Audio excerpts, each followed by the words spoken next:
यहाँ पे ऐसे लॉक हो गया। Welcome to my YouTube channel. Hello, how are you? I hope all is well. तो आज की जो वीडियो है वो मैं लेके आया हूं आपके लिए इकोनॉमिक्स चैप्टर फर्स्ट सामान्य परिचय है। और आज की जो वीडियो है वो specially class 12th UP board के लिए है। और हम नई शुरुआत नए बैच के साथ करने जा रहे हैं, ठीक? क्योंकि अब नए सेशन 2026-27 में हम लोगों को 95 प्लस का टारगेट है। 95। तो 95 को टारगेट को पूरा करने के लिए वीडियो आपके लिए पूरी कंप्लीट तरीके से बनाई गई है। और इस वीडियो में हम आपको बताने वाले हैं इकोनॉमिक्स का चैप्टर फर्स्ट, ठीक? इकोनॉमिक्स चैप्टर के लिए हम सबसे पहले कुछ बातों को डिस्कस करते हैं कि ये जो इकोनॉमिक्स है वो आपको कितने पार्ट्स में पढ़नी पड़ेगी। तो पहला है आपका, देखिए,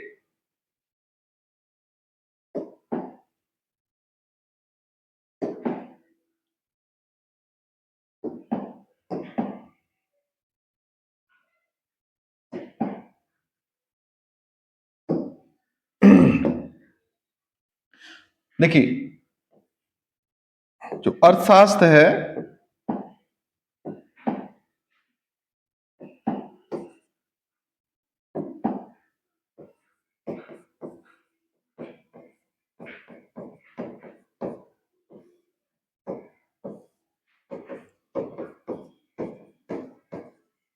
इकोनॉमिक्स, ठीक है जी। और इसका जो पेपर होगा वो आपका 100 मार्क्स का होगा। अब पेपर जो 100 मार्क्स का होगा, इस 100 मार्क्स में आपके दो सब्जेक्ट यानी दो इकोनॉमिक्स शामिल हैं। कौन कौन से? पहला है आपका व्यष्टि अर्थशास्त्र। अब व्यष्टि अर्थशास्त्र जो है वो है आपकी माइक्रो इकोनॉमिक्स। दूसरा है समष्टि अर्थशास्त्र।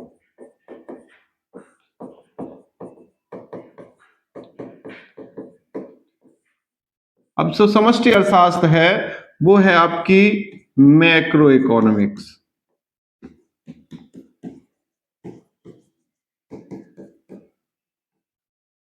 अब ये दोनों मिलके आपका एक बनेगा पेपर अर्थशास्त्र का। अब यहां पर देखो, व्यष्टि अर्थशास्त्र की एक बुक अलग होती है, समष्टि अर्थशास्त्र की एक बुक अलग होती है। यानी कि एक पार्ट ये हो गया और दूसरा पार्ट आपका ये हो गया। अब दोनों को मिला के आपका मार्किंग कितने की होगी? 100 मार्क्स की होगी। इस सब्जेक्ट में आपका कोई प्रैक्टिकल नहीं होता। यूपी बोर्ड में, सीबीएसई में 80 का होता है और 20 का प्रैक्टिकल होता है। तो हम बात कर रहे हैं 100 मार्क्स की, और 100 मार्क्स में हम लोग 95 का टारगेट लेके चल रहे हैं। तो 95 का टारगेट पूरा करने के लिए हमें वीडियो को लाइक करना पड़ेगा, चैनल को सब्सक्राइब करना पड़ेगा और वीडियो को पूरे अंत तक देखना पड़ेगा। बिल्कुल आपकी तरह चलते हैं क्लास में। देखिए हम कहां से स्टार्ट करने वाले हैं।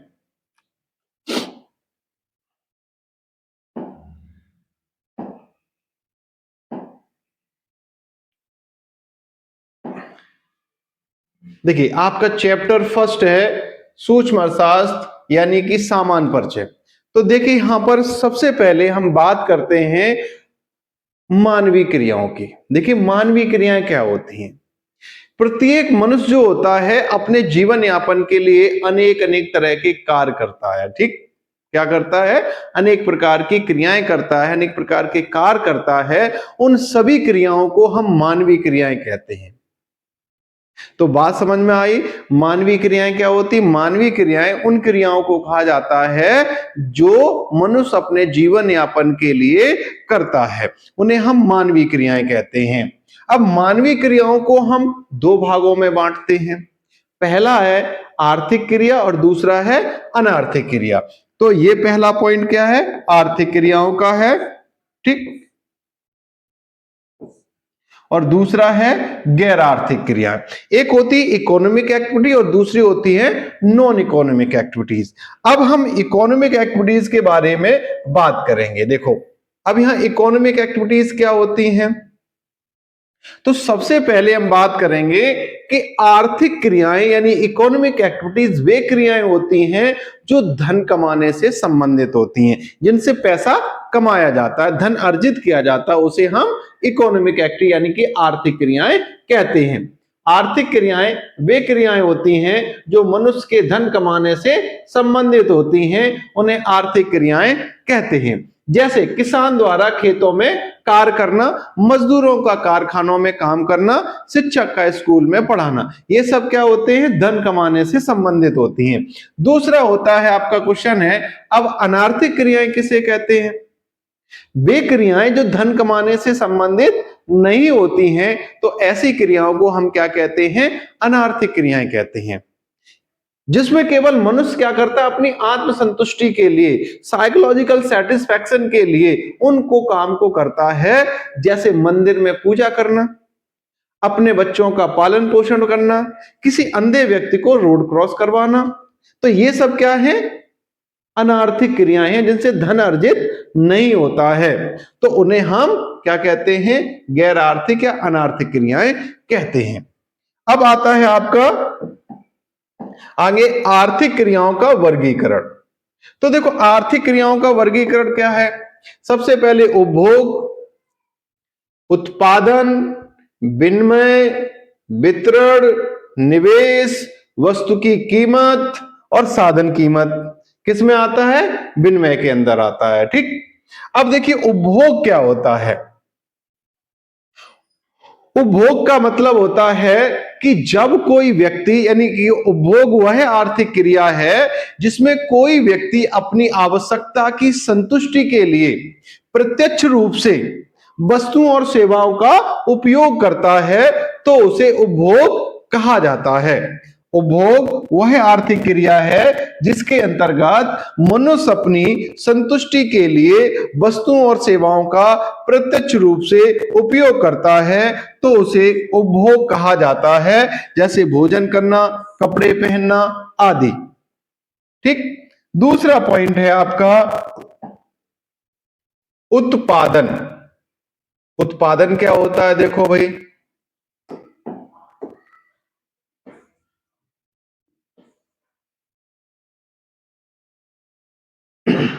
देखो उत्पादन वह क्रिया, आर्थिक क्रिया है जिसके अंतर्गत किसी कच्चे माल को तैयार माल में परिवर्तित करके उसकी उपयोगिता में वृद्धि की जाती है। क्या बताए, किसी कच्चे माल को तैयार माल में परिवर्तित करके उसकी उपयोगिता में वृद्धि की जाती है, तो उसे हम क्या कहते हैं, उत्पादन कहते हैं। जैसे दर्जी द्वारा कपड़े को काटकर सिलाई करके शर्ट बनाना आदि। अब मान लो कोई आप कोट का कपड़ा लेके आए, है ना, और उसको ऐसे ही लपेट लो, तो वो कोट तो नहीं माना जाएगा, वो उसको कब माना जाएगा कोट, जब हम उसको दर्जी के पास ले जाएंगे, उसको काटेगा, सिलेगा, उसके बाद वो कोट का रूप लेगा, है ना।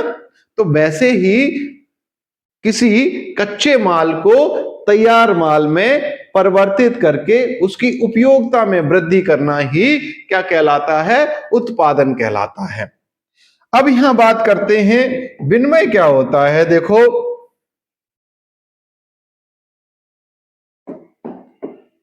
विनिमय वह आर्थिक क्रिया है जिसके अंतर्गत उत्पादन के किसी साधन का क्रय विक्रय किया जाता है। क्या किया जाता है, क्रय विक्रय किया जाता है, तो उसे विनिमय कहते हैं, यानी अदला बदली की जाती है। जैसे मजदूर है,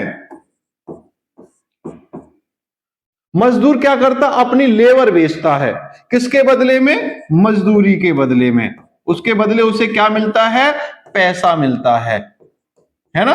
तो उसने अपने आप को बेच दिया 8 घंटे के लिए, मतलब अपने लेबर को बेच दिया, उस काम को करने के लिए उस टाइम को बेच दिया, तो उसे हम क्या कहते हैं? विनिमय कहते हैं। अब यहां बात करते हैं निवेश। अब निवेश क्या होता है? निवेश वह आर्थिक क्रिया होती है जिसका संबंध भविष्य में वस्तुओं और सेवाओं के उत्पादन के लिए पूंजीगत वस्तुओं के उत्पादन से होता है। निवेश का मतलब होता है कि हम भविष्य में और ज्यादा वस्तुओं का उत्पादन करेंगे। उदाहरण, कपड़े सिलाने के लिए सिलाई मशीन का उत्पादन निवेश है। जो कपड़े की सिलाई मशीन होती है उसका उत्पादन करना कि भविष्य में और ज्यादा कपड़े सिले जाएंगे, तो वो क्या हो गया? निवेश हो गया। अब आता है वितरण। वितरण एक ऐसी आर्थिक क्रिया है जिसमें उत्पादन के विभिन्न साधनों के सामूहिक सहयोग से जो उत्पादन या आय सृजित की जाती है उसको विभिन्न साधनों में उनके प्रतिफल के रूप में वितरण का अध्ययन है। इसमें लाभ, लगान, ब्याज, मजदूरी, वेतन आदि का अध्ययन किया जाता है। जैसे देखो, जो पूंजी लगाने वाला होता है, पूंजी पर क्या मिलता है? ब्याज मिलता है। व्यापारी को क्या मिलता है? लाभ मिलता है ना। मजदूर को क्या मिलता है? मजदूरी मिलती है ना। तो ऐसे ही जो उत्पादन के साधन हैं उनसे जो आय प्राप्त होती है उनको उसके प्रतिफल के बदले, उपयोग करने के बदले भुगतान किया जाता है, वितरण किया जाता है। ठीक, तो उसका अध्ययन करते हैं। फिर आता है आपका नेक्स्ट क्वेश्चन, उत्पादन के एजेंट कौन कौन होते हैं? उत्पादन के एजेंट कौन कौन होते हैं?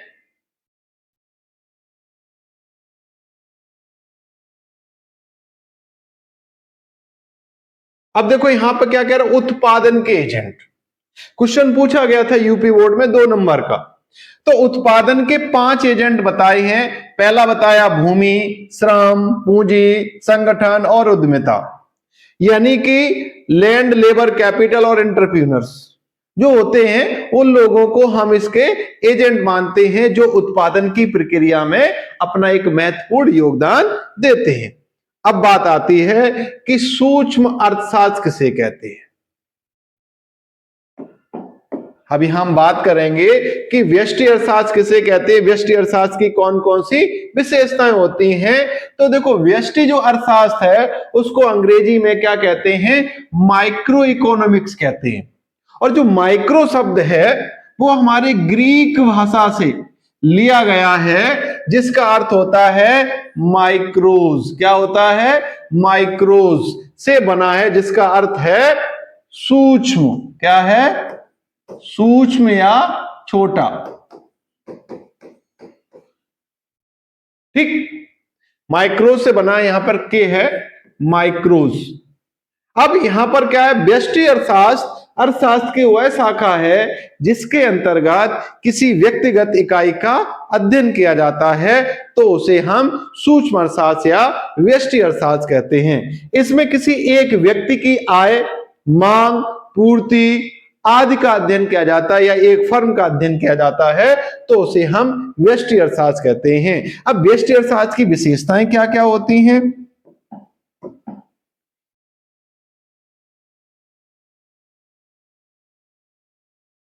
तो देखो, व्यष्टि अर्थशास्त्र की कुछ विशेषताएं हैं। इसके अंतर्गत केवल व्यक्तिगत इकाइयों का अध्ययन किया जाता है। क्या किया जाता है? केवल व्यक्तिगत इकाइयों का अध्ययन किया जाता है। जैसे उनकी आय का अध्ययन, उत्पादन का अध्ययन, उपभोग का अध्ययन किया जाता है।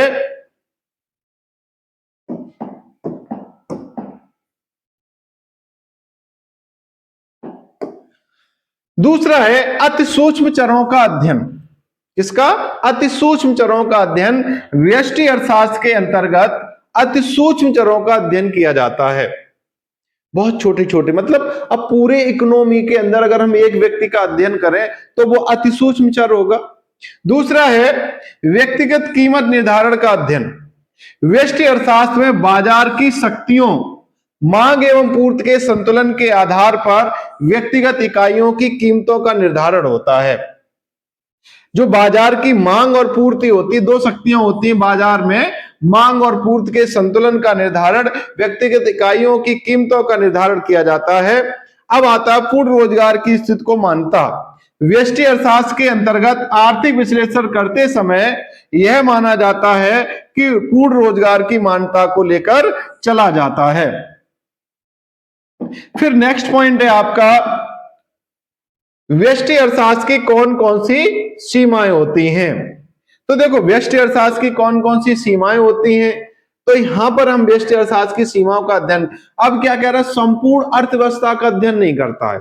अभी हमने बताया था व्यक्तिगत इकाइयों का अध्ययन, तो यहां पर हम संपूर्ण अर्थव्यवस्था का तो अध्ययन कर नहीं रहे हैं। इसकी पहली सीमा यह है कि इसके अंतर्गत अर्थव्यवस्था का अध्ययन नहीं किया जाता, संपूर्ण अर्थव्यवस्था का अध्ययन नहीं किया जाता है, बल्कि किसका अध्ययन किया जाता है, व्यक्तिगत इकाइयों का।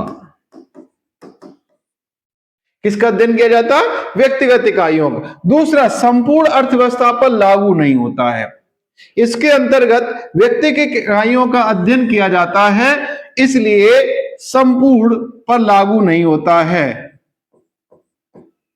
ना। अब आता है विश्लेषण करने में अपर्याप्त। अब मान लो आप पूरी इकोनॉमी का अंदाजा लगाना चाहें तो इस एक अकेले व्यक्ति के आधार पर हम पूरी इकोनॉमी का अंदाजा नहीं लगा सकते हैं, तो आर्थिक विश्लेषण का अपर्याप्त विश्लेषण ही कर पाता है। अगर हम इकोनॉमिक एनालिसिस करते हैं तो ये उसके लिए सफिशिएंट डेटा प्रोवाइड नहीं करा पाता है। दूसरा है अवास्तविक मान्यता। अभी अवास्तविक मान्यता क्या होती है, इसके अंतर्गत क्या माना जाता है, पूर्ण रोजगार जैसी काल्पनिक मान्यताओं पर आधारित है। पूर्ण रोजगार का विचार इस वास्तविक जगत में दिखाई नहीं देता है। पूर्ण रोजगार का मतलब होता है हर एक व्यक्ति काम पर लगा होना, तो ऐसा तो हो नहीं सकता है कि पूरे अर्थव्यवस्था में सभी लोग रोजगार की स्थिति में हों।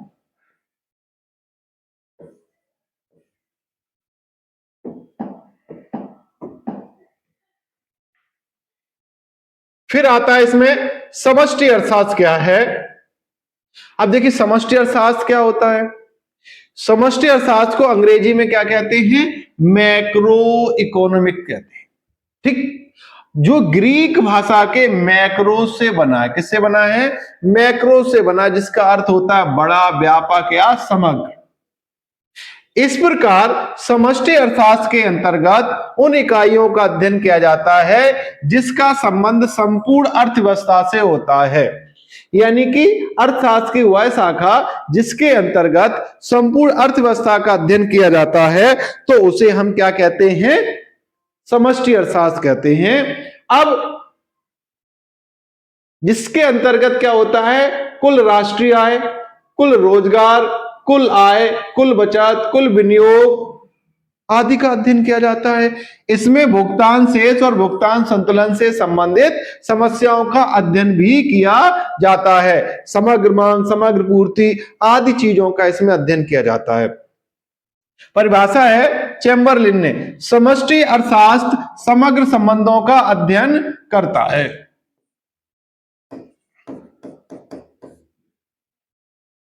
दूसरा है सुलझ ने क्या बताई है, व्यापक अर्थशास्त्र का मुख्य यंत्र राष्ट्रीय आय विश्लेषण करता है।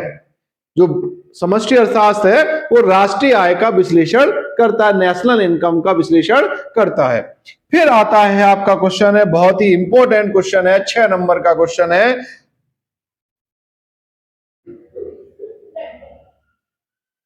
समष्टि अर्थशास्त्र और व्यष्टि अर्थशास्त्र में क्या अंतर होता है। देखो बहुत ही इंपॉर्टेंट 6 नंबर का क्वेश्चन पूछा जाता है ये, कि समष्टि अर्थशास्त्र और व्यष्टि अर्थशास्त्र में क्या अंतर है। तो देखो व्यष्टि अर्थशास्त्र में और समष्टि अर्थशास्त्र में अंतर को हमने किस तरीके से बताया है। सबसे पहले है इसके अंतर्गत, व्यष्टि अर्थशास्त्र के अंतर्गत व्यक्तिगत इकाइयों का अध्ययन किया जाता है, इसके अंतर्गत संपूर्ण अर्थव्यवस्था का अध्ययन किया जाता है। ठीक, दूसरा इसमें व्यक्ति और व्यक्तिगत व्यवहार का अध्ययन होता है, इसमें समाज और समाज के व्यवहार का अध्ययन होता है।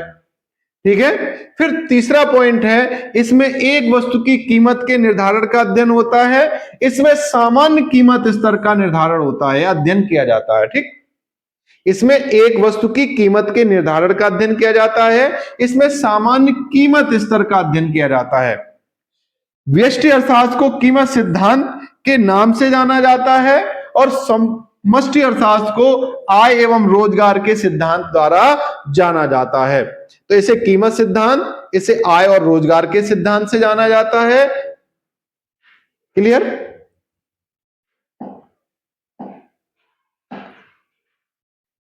तो ये आपका क्या हो गया, समष्टि अर्थशास्त्र और व्यष्टि अर्थशास्त्र में अंतर।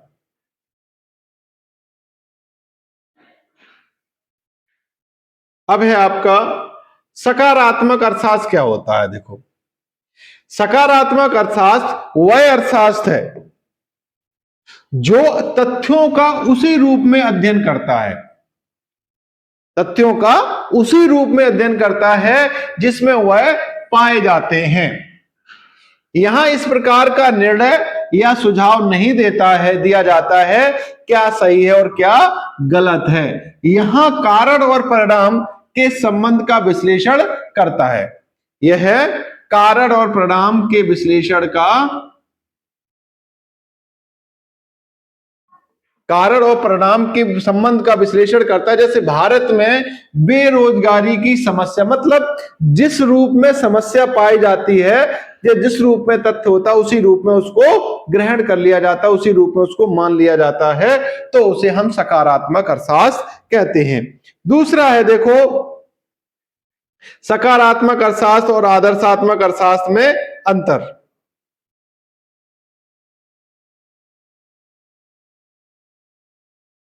एक वास्तविक अर्थशास्त्र और आदर्शात्मक अर्थशास्त्र में क्या अंतर होता है। देखो, अर्थशास्त्र की वह शाखा जो क्या है से संबंधित है तो उसे हम वास्तविक अर्थशास्त्र कहते हैं। ठीक।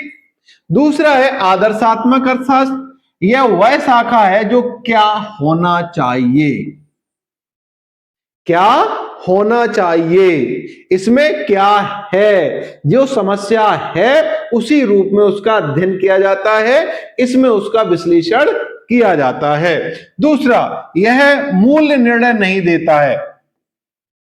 वास्तविक अर्थशास्त्र में मूल्य निर्णय नहीं देता है, यह मूल्य निर्णय देता है।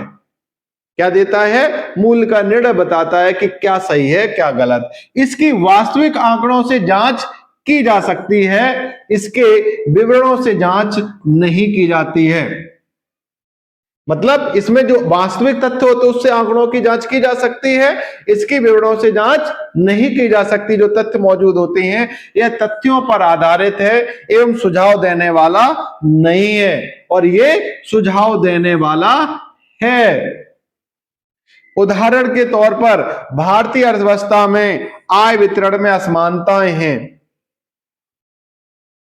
ठीक। या भारत में बेरोजगारी की समस्या है, तो यह कह रहा अर्थव्यवस्था में असमानताएं कम की जानी चाहिए, बेरोजगारी की समस्या को दूर किया जाना चाहिए, या जनसंख्या वृद्धि के कारणों को पहचाना जाना चाहिए जिसके तरह से क्या बढ़ रही है हमारी जनसंख्या। तो ये दोनों में वास्तविक अर्थशास्त्र और आदर्शात्मक अर्थशास्त्र में अंतर है। अभी पिछले वर्ष में ये क्वेश्चन पूछा गया था 6 नंबर का। तो इस तरीके से आपने आज की इस वीडियो में आर्थिक मानवीय क्रियाएं किसे कहते हैं, मानवीय क्रियाओं का वर्गीकरण क्या क्या होता है, फिर उन सभी का वर्गीकरण के बारे में पढ़ा। फिर आपने समष्टि अर्थशास्त्र क्या होता है, व्यष्टि अर्थशास्त्र क्या होता है, दोनों में क्या अंतर होता है, वास्तविक अर्थशास्त्र क्या होता है, आदर्शात्मक अर्थशास्त्र क्या होता है, दोनों में अंतर, इन सारी चीजों को फर्स्ट चैप्टर के अंदर पढ़ा है। और आगे की वीडियो में हम सेकंड चैप्टर को पढ़ाएंगे। दूसरी वीडियो बिल्कुल देखना ना भूलें। वीडियो को लाइक करें, सब्सक्राइब करें, कमेंट करना बिल्कुल ना भूलें। वीडियो आपको कैसी लगी। Thank you.